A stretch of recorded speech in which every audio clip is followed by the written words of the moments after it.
welcome to a new episode of Digital Coffee Gaming Brew, and I'm your host, Brett Deister. If you please subscribe to this podcast on all your favorite podcasting apps, leave a 5-star review. It really does help with the rankings. Let me know how I'm doing. But this week, we're going to be talking about Krispy Kreme's, new gaming-centric donuts, Expedition 33, a little bit more about that, and Warhammer 40,000 Space Marine 2, Marvel Rivals, new interesting things going on there, Nvidia, and, once again, the rising prices, Ubisoft, and their lackluster way of saying that Assassin's Creed Shadows is actually a successful game. We also have Prince of Persia, the Sands of Time remake may have finally come out, maybe.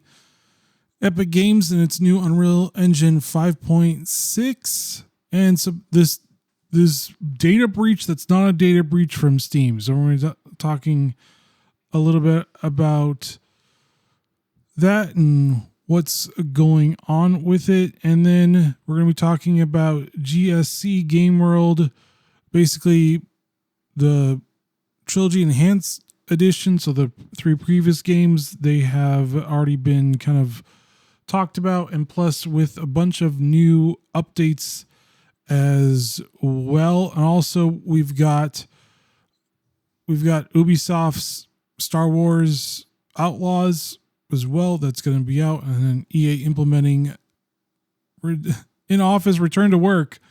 It's always going to be happening. And we're going to be talking about, are we headed for a gaming crash? Is the gaming industry headed for another crash like it was in the 80s with Atari and ET? We're talking about that, but let's get on with the show.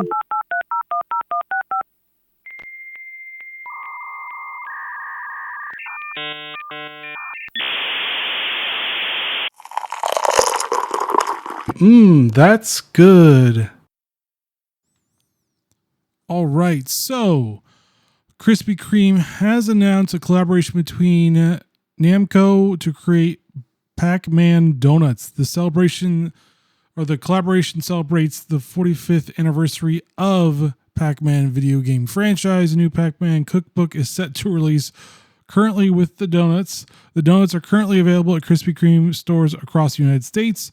There are 3 varieties of Pac-Man donuts: the Pac-Man donut, an original glazed donut with yellow buttercream flavored icing, sprinkles, and a Pac-Man piece on top; the Teen Ghost donut, an unglazed donut filled with chocolate cream, dipped in black icing and decorated with a Pac-Man maze and ghost pieces; and the Strawberry Power Berry donut filled with strawberry flavored cream, dipped in red icing and decorated with white sprinkles and green leaf icing. So it should be interesting if you're looking to get some donuts, but you want a little bit more gaming flair to your donuts. Head over to Krispy Kreme. It looks like it's going to be good fun, and it's going to be good eating too. All right, so Claire Obscure Expedition 33 is, it basically wasn't what it was supposed to be when it was originally going to be made. So apparently it was supposed to be, the game was set in this Victorian England populated with zombies and aliens. The narrative lead, Jennifer, stated that the original story was completely different from the final version. The game was rebooted after investors encouraged the developer Sandfall Interactive to take a new direction. The studio has been developing Expedition 33 for 6 months before the reboot. The new direction was inspired by a painting liked by game director Broch and a short story written by Sedsberg Yen. So basically what we got a way different version of what it was supposed to be. I mean, originally it was going to be about zombies and aliens, and then we got this, which is a completely different, and I think it's actually better that they actually did it because it's a net positive on actually what they did. But this is just kind of what development looks like. Sometimes you're creating a game or writing a story or something like that, and you're like, you know what, there's just something not right about this, and I think we just need to redo this and actually come up with something better. And so that's what they did. They were working on it for 6 months, and they're like, change new direction. And this is how we got Expedition 33 instead of what we were originally going to be getting, which I think it's a good thing that they actually did this. And I'm glad that the investors were like, please figure out new direction. This may sound interesting, but we don't think it's actually going to be a good thing. So I think this was a brilliant move by investors, a brilliant move by everybody at the team, because basically what we got was what is Expedition 33 now, which is a really great story and people are loving it. All right, the developer of Warhammer 40,000 Space Marine 2 has officially released the Integration Studio for public use. The Integration Studio is the same editor used internally by developers for gameplay development. Modders can use the Integration Studio to modify level scenarios, game modes, the AI director, and UI elements. The game director made the announcement on Space Marine 2 modding Discord. He expressed excitement about the community's potential creation, including cinematic campaigns and new game modes. He noted that creating custom geometry for new levels would be too difficult for modders. So basically what they're trying to do is they're trying to make this like a Skyrim. So when Skyrim came out, it was a huge hit, and then everybody was modding it, and people are still modding it to this day to do whatever they wanted. I mean, Sky Oblivion's coming out from the Skyrim engine. And so this is what they're trying to do, because once they're done with development, they're not really going to work on it anymore. They're going to work on whatever new thing they're going to be working on. But at least this gives everybody else a chance to create new things, create new stories, and basically bring a very long life for Space Marines too. Because, I mean, every publisher and developer actually wants that, because when you have a long shelf life, it keeps on selling.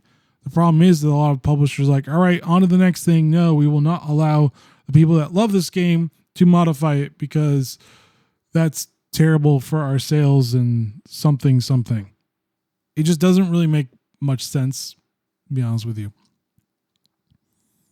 All right, so you Marvel Rival fans, is celebrating the 1-year anniversary since the closed alpha test. The Season 0 Battle Pass is being introduced as a thank you to fans, and it's basically starting right now, May 15th, and it's going to May 29th. So you don't really got much.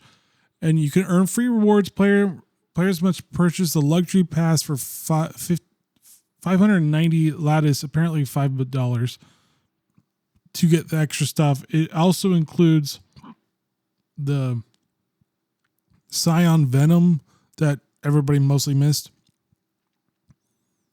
Now, the developer has acknowledged community feedback regarding the Battle Pass, including the future returns may happen, but will span at least 2 seasons and be priced at a minimum 20% higher than the original rate.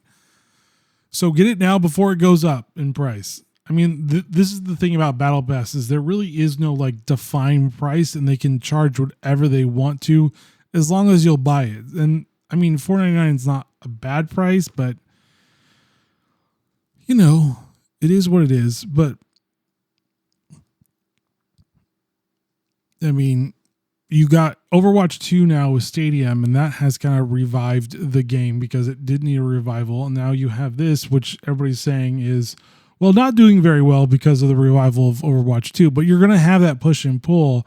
And yeah, they're going to make mistakes, obviously. And Blizzard has already made pretty big mistakes for Overwatch in general, but we'll see what actually happens with this, and if actually Season 0 Battle Pass is actually going to be something good to get or not. I mean, it's all cosmetic, so it's not really going to help you all that much, but if it's going to be a 20% higher rate than the original, that's a pretty significant jump from the original. It's like, well, I better get it now before it goes up in price again. Speaking of going up in price, Nvidia has reportedly raised GPU prices by 10 to 15%. The increase in prices is attributed to surging manufacturing costs. Factors contributing to the price increase includes tariffs and price hikes from TSMC, and these costs are filtering down to retailers. So if you're really wanting that sweet 50 series graphics card, well, enjoy the thing that you like right now, because it's going to be way more expensive. And I don't think this is going to help Nvidia whatsoever when they keep on doing this. This is just insanity. It's already really expensive to get the 5000 series if you can get one, if you can find one. And when you find one, you got to get there quick or it goes away. So I was considering upgrading, but after like everything that was coming out, I was like, you know what? These don't seem to be that great. They're really expensive. They're only getting more expensive. I'm going to keep my 3090 card for a while longer because what's the point of trying to get something that is arguably better than mine, but is arguably expensive?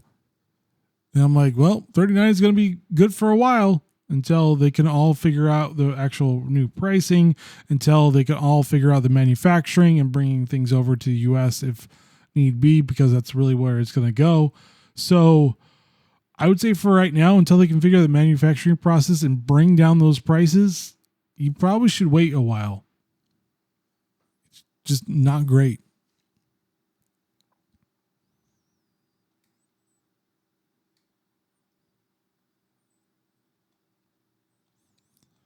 All right, so moving on to Ubisoft reported that Assassin's Creed Shadows has outperformed Odyssey in sales and player count. Shadows generated the second highest day one sales revenue in franchise history, only behind Assassin's Creed Valhalla. While within a day of its launch, Shadows surpassed the Steam launch of Valhalla, but Valhalla came out 2 years after it came out on Steam.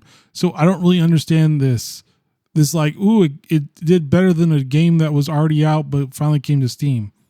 Okay.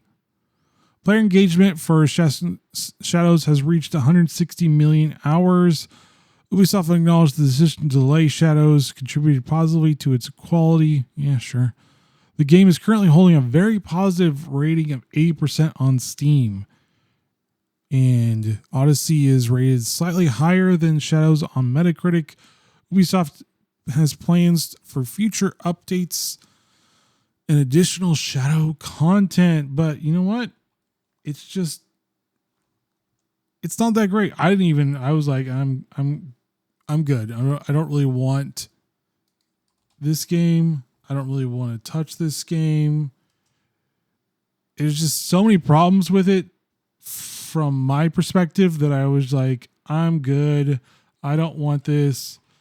Enjoy playing this game if you enjoy it, but there was just a lot of problems with it, and it just didn't really hit that. Plus with the Black Samurai and everything. And right now, if I'm looking at this correctly,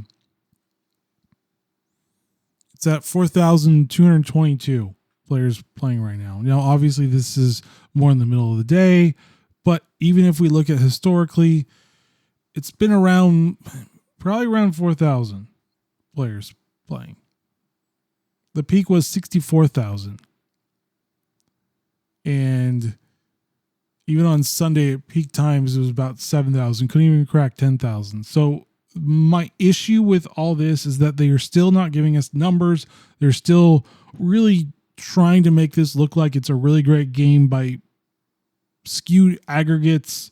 But when you look at Steam overall, it just doesn't look great because there's just nothing to go off of because they won't actually give us any numbers whatsoever. And I don't know. I mean, even looking right now, Assassin's Creed Odyssey still has more players than Shadows, and it's older. I mean, I don't really understand this whole thing about it. I mean, even if I look at Valhalla, it's lower. So the previous game is lower, but the game that came out a lot earlier is doing better than the one we have right now. So it's just, these numbers just do not make sense to me. And they keep not wanting to share the actual sales numbers. They go, hey, it's a success. I'm like, if it's such a success, why are you withholding the numbers? It's not really that difficult to do. Anyways, moving on to Prince of Persia, The Sands of Time remake, which is finally going to be coming out before April 2026. So you still got a little while to do it. Development reportedly started over from scratch, and the original writer and English voice actor may no longer be involved. Yeah, the game has been delayed 3 times and moved to a different studio. The fiscal year for Ubisoft runs from April 1st to March 31st, meaning the game must be released before March 31st, 2026. The game is expected to contribute to Ubisoft's financial performance alongside other titles like Assassin's Creed Shadows and Rainbow Six Mobile. So this is good and bad. It's unfortunate that the original writer and the original voice actor is not there anymore, but it's good that it's finally coming out. The problem is that they had to start over for whatever reason. If it's starting over to DEI it, yeah, this is not going to go very well. But if it's starting over to actually make it better, fine, I understand. But Ubisoft does not have a great track record of making great games as of late. But we will see what actually happens with this and if it's actually going to be any good. So I foresee it coming out either from now until March 31st. We'll see how far along they actually are. It's probably going to be more around March 2026 would be more accurate, but like again, we'll see. All right, Epic Games has released Unreal Engine 5.6 preview for developers. The developers can download the preview via the Epic Games launcher, GitHub, and Linux. The game aims to enable vast, high-fidelity open worlds with a target of consistent 60 frames per second. Unreal Engine 5.6 includes device profiles based on Fortnite's optimized setting to achieve 60 frames per second on all supported platforms. Streaming performance has been optimized for content streaming in and out of the world at runtime. So hopefully this will help with all the stuttering issues that has been reported, because Unreal Engine 5 has not been great. 4 was actually the best out of all of it. It was stable. There wasn't all these weird stuttering or problems that we've had since 5 has released, because 5 just added a lot of different types of features, I guess the best way of saying it, with destruction, with the lighting and everything else. Really cool, really nice, but it has caused quite a stir. So we'll see how well developers actually make it with this one, and see if like Dune Awakening can actually use 5.6 to help kind of mitigate a lot of this issue. All right, so the very confusing, did Steam have a data breach or not? So it was originally reported that there was a data breach by affected users of Steam. The breach reportedly involved the information of 89 million Steam accounts, which has appeared for sale on the dark web. The data allegedly include users' one-time passwords and phone numbers. A threat actor claims to be auctioning off this information for $5,000. At the time of the recording, more than 30 million concurrent Steam users were online. Users are advised to change their password to secure their account. It's always recommended to do two-factor authentication. So we'll see about that. But then it came out that, well, no, this didn't actually happen. What actually happened was there really was nothing. It was old passwords that were already not really useful anymore, and it didn't make none of this makes any sense. So I don't even know if there was a hack or there wasn't, but it's been auctioning off, maybe just to get money. Probably sure it's more to get money or not, but it's a weird, confusing time when it's like, yeah, this happened, but not really it happened, but yeah, it happened, but no, it didn't happen. It's like, wait, what? Like, I don't really understand. Like, why did this happen? But here we are. So I changed my password because I've had it happen to me before. People did compromise and stuff. So I was like, you know what? I'm just going to change my password. And then it came out that nothing actually, this is a nothing burger. Valve claims that there's no data breach whatsoever. Now, if it comes out that there was data breach, well, it's a good thing I changed my password anyways, because now I have to deal with it. But as of right now, can't do anything about it. It's unfortunate, but you cannot do absolutely anything about this thing whatsoever. So here we are. So as a precaution, I probably would say change your password. If you don't have a password management system, definitely get a password management system. Use the Steam app and do the Steam Guard as well. This will help with any of that nefarious things going on. But having a strong password and changing it would be even more beneficial for everybody. All right, Ubisoft has announced it's going to be addressing issues on Star Wars Outlaw. And it also is going to be the second DLC story, Pirate's Fortune, is going to be, coming out, or actually already came out alongside with patches. The patch includes Kay's ability to switch smoothly from her blaster to two-handed weapons.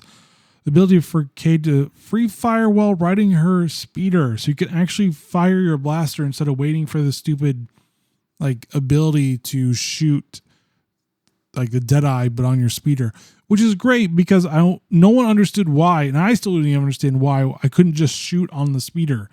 Very weird that they never actually added this.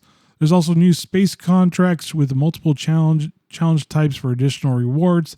The patch also addresses various issues, including audio lines playing out of order. That's fun.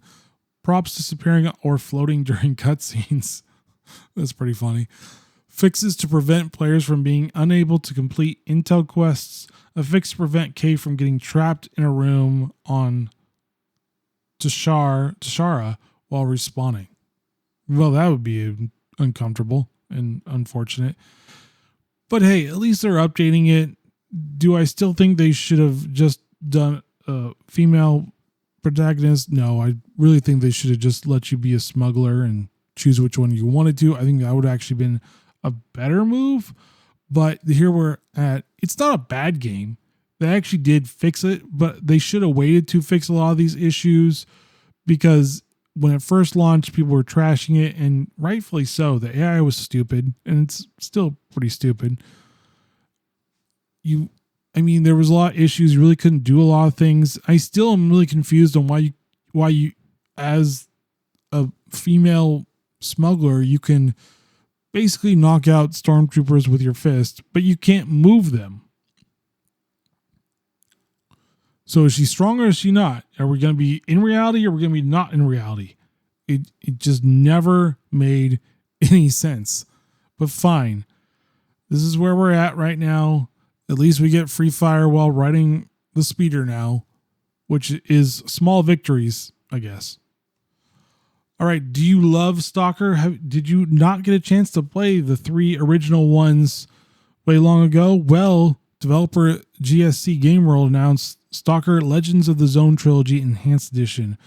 The remaster is set to be released on May 20th for console and PC. The Enhanced Edition includes remastered versions of the first 3 games in the Stalker series: Shadow of Chernobyl, Clear Sky, and Call of Pripyat. The remaster features updated lighting and reflections, upscaled textures, improved water effects and skyboxes, and upscaled cinematics. Both console and PC players will have access to mods created by the Stalker community. The remaster includes performance options for the PS5, Xbox Series X and S, allowing players to choose between various modes: quality, balance, performance, ultra performance. Console players can opt to play with keyboard and mouse. Nice. And the PC version is optimized for the Steam Deck and includes Steam Workshop integration. Hey, that's a big win. The original games were great too. If you haven't actually had a chance to actually do it, I would say wait for the enhanced versions to get all of them. When they released, they had issues, but they were still really good games. Way before the Souls-like things, this was kind of like the old school Souls-like, but in a first-person shooter mode. Hard as hell, but fun to play. So if you haven't played them, I highly recommend you look after that, because it's coming out in about 5 or actually 4 days now. About 4 days, it's going to be coming out, so it should be good. And add on top of that, GSC Game World announced patch 1.4 for Stalker 2, which adds over 700 fixes. The patch addresses specific issues such as mutants can now use a corpse eating animation if dead bodies are nearby. All right. The fix was made for an issue where shooting sausage props produce blood particles. That's pretty funny. Improvements were made to enemy behavior, allowing them to use cover effectively and communicate tactical actions better. Weapons now have a new stat called Handling. The weapon stat has been recalibrated for accuracy. Human characters can now melee attack mutants and have a finite number of grenades based on their roles. Various bug fixes and performance optimizations were implemented, including improvements to NPC pathing and animation. All right. Moving on to EA. So EA has implemented new in-office working policy requiring local employees to return at least 3 days a week, phasing out remote roles. Employees living within a 30-mile radius of the office must commute at least 3 days a week under the new hybrid policy. Employees outside the 30-mile radius can continue to work remotely unless the role is designated otherwise. EA plans to sunset the off-site local work model over the next 3 to 24 months, depending on location. Any exceptions to the new policy of future remote hiring will require approval from EA CEO Andrew Wilson or company president Laura Mile. The changes are described as a shift from decentralized approach to a globally consistent work model. EA CEO Andrew Wilson stated that in-person work provides a kinetic energy that fuels creativity, innovation, and connection. So, if you work for EA, you now got to go back to work.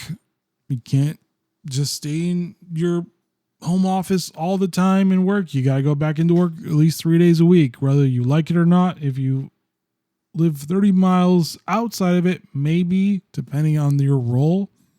But this is the reality we live now, is that companies don't like it that you're not working where they can see you.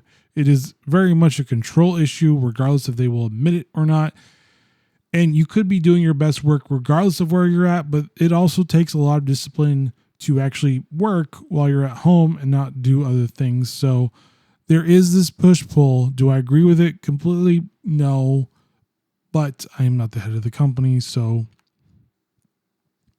they can do what you want. Don't like it, don't work for them. But that is the state we are. Of course, not working for them means you have to find a job, and that is a train wreck as it is in 2025. So good luck to everybody. I know it sucks that you have to change everything over again. The COVID remote work era is over. We are going back to normal work time. All right. So my main thing is, are we headed for another gaming crash? Gaming had a huge crash in the 80s following Atari and their game E.T. or Extraterrestrial. If you don't know, E.T. is a movie made in the 80s by Steven Spielberg. It was a very popular movie, very fun movie. And that's how his production company, Amblin, I think it is, got the little kid riding in the moon thing. That's where he got it from. But it's not the same. So in the 80s, there really wasn't very many companies doing gaming. Gaming was still very, very new. You had maybe the Commodore, but that wasn't popular. The most popular gaming device was Atari, and Atari did several different versions of Atari. Had a lot of really good success. Pitfall was a really good one. There was a dungeon game. There were some Star Wars games that came out. Like, it was riding high on its success until E.T. came out, and that was horrendously panned and actually drove Atari to bankruptcy because it was just unoptimized. It had so many bugs, they're funny bugs, and it was just not a great game, which apparently they did actually bury a lot of the Atari ET cartridges in New Mexico. Memory hole that. But here's the problem. After that came Nintendo, because NES came out, and that revitalized the gaming industry. Actually, it saved it, as a lot of people say. So we're not really in that same territory. We got Sony, we got Nintendo, and we got Microsoft or Xbox. And they're all doing relatively well. I think I read recently where Nintendo's sales figures were down because of quote unquote the price. I'm like, no, Nintendo. It's more than just the price. You'll brick my Switch 2 if you quote unquote catch me emulating and or hacking or whatever.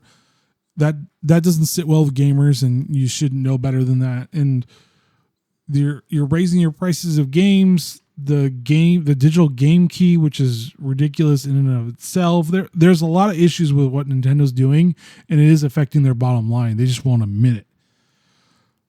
You also have Microsoft, which is pushing its Game Pass more than it's pushing its hardware. It's also diversifying where it's releasing its games to be more on all of the platforms. You also have Steam, the number one dominant digital distribution site on PC. It also has the Steam Deck. You also have various other companies making gaming PC handhelds too. So it is a very diverse ecosystem now. It just doesn't rely on one to do everything. Now, are we headed for like a realignment on things? Yes, there has been too many games that have come out that have bombed terribly, and they've had high budgets to actually get them to release. Concord was probably the most significant one out of all of them because it had a very long shelf life of development and a very high budget. We also had other ones. Anthem was another big one that flopped a little while ago. We also had Star Wars Outlaw flopped. We've had that South of whatever, I don't know, it was the DEI one that recently came out that nobody's playing. We've had a lot of different games that just haven't done very well, but we've also had a lot of games that have done very well. Schedule 1 isn't one of them, made by one person. We have Expedition 33, which sold really well. Kingdom Come Deliverance 2 sold very well. We've had some shining moments in the gaming industry to say that no, it's not all crashing. The issue is right now is price. The hardware is getting expensive, as I said, with Nvidia raising 10 to 15% on their GPUs, and games are getting more expensive with Microsoft and Nintendo saying that they're raising their prices to $80. Microsoft's going to be doing it this Christmas season, and Nintendo's already implementing it with their Switch 2 games. So you do have a lot of issues going on. Plus, we have a thriving free-to-play market as well. There's so many different avenues right now that a crash is not inevitable, but it's a lot harder to do because of the different things going on. Now, could we be facing a crash eventually? Maybe, unless the realignment actually works, which basically means the realignment needs to be smaller teams. You need to stop having 5 or 6 developer teams or companies working on one game. It's insane. I never thought it worked very well.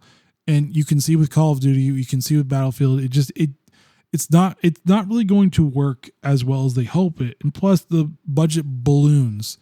So instead of selling a few million and being a success, you have to sell like 10, 15, 20, 30, 40 million instead, which is a lot harder to do when your previous games, I'm looking at Battlefield, have really just made gamers more upset about it. So I think we're in a realignment phase right now where publishers have to understand that, yes, make new games, but do not hate on strategy games, RTS, as Temp is writing, great game. Don't hate on turn-based types of games, as Expedition 33 has shown. And, I mean, stop chasing trends all the time. It's very easy to chase the trends, but the trends don't always offer you big cash outs. The reason why Overwatch was so successful is because it did something that we either haven't seen in a while or it was actually something truly new. I think it's more of we haven't seen in a while, and it it brought about this new genre of hero shooters that everybody was trying to emulate. But remember, we had Gearbox make, I don't even remember the name of it, but they had a similar one that didn't do very well either. Because Overwatch was such a huge success that actually killed Battleborn. That's what it was. They killed Battleborn. So we have this dynamic of like, make sure that you're creating games that aren't necessarily trendy, but they're new and inventive, and it's a good story too. That means get rid of Sweet Baby Inc. It means get rid of DEI, and understand, and I keep on harking on this, and I hope someone from the gaming industry understands, your main target audience is men. So stop hating on them. I don't care what the journalists say. They're stupid. Most of them are stupid. Not all of them, but most of them. Most of them from Polygon to all of them, and they have all their issues going on too, as a lot of these are being sold off to other companies or just basically filing for bankruptcy in general. So understand that your main target audience is men. If I see more women in your development than men, I'm going to be questioning if it's going to be a good game, because time and time again, it's usually been not good. Make a good story and stop caring about gender so much. Stop caring about gender. Stop caring about skin color. Just make a good game. If it's a black person that's in the game and that's your main protagonist, all right, show me that it's a good character written. Don't show me that you just created a black character just to create a black character. That does not work anymore. Show us. Because we are going to be very scrutinizing on every game now, because it's rising in prices. And so that's what's going to happen. I don't care if, for example, Doom the Dark Ages is only a single player game. Great. Implement a co-op portion too eventually. That will actually help expand it as well. If you can, allow for modding tools. Allow the gamer to eventually just create their own stories through it. It can be unofficial. It doesn't really matter to me. But allow for a participation with the community and look at what previous ones have done really well. Look at what Helldivers 2 how they did really well, then sucked, then did really well again. Look at what Expedition 33 did well. They were 6 months into the development and they're like, this is not working. We're going to redo this story. That paid off hugely for them. Look what Kingdom Come Deliverance 2 has done. A really more hardcore RPG with no magic. Not a bad idea to do as well. Look, and I hark on this, look at old genres that are dead and maybe revive them. Look at, Star Wars Squadron. I still don't understand why EA has not done a second one. It did really well for what it was, and people loved it for what it was. So it baffles me that Lucasfilm hasn't tried to figure out how to make another version of it, or make a version like similar to this, an arcadey space sim game. Why not? Or make it more like No Man's Sky, but in Star Wars. Or make an RPG like Starfield and turn it into Star Wars, which is happening. Like, look at different things you can do and try to see if you can work on this, because doing the same thing over and over again, people just don't care about it. And don't rely on your remasters so heavily. I get it, and I'm glad that remasters are happening. Don't rely on them.